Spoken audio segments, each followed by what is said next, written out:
আজকে আমি তোমাদের সাথে ছানার কোপ্তার রেসিপি শেয়ার করছি।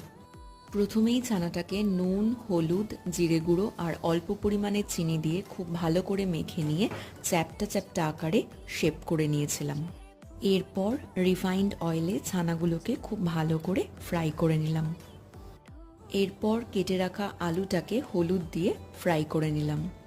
আমি একটা পাত্রে আদার পেস্ট, লঙ্কার পেস্ট আর টমেটো পেস্ট, তার সাথে পরিমাণ মতো নুন, হলুদ, জিরে গুঁড়ো, শুকনো লঙ্কার গুঁড়ো একসাথে মিক্সড করে রেখেছিলাম।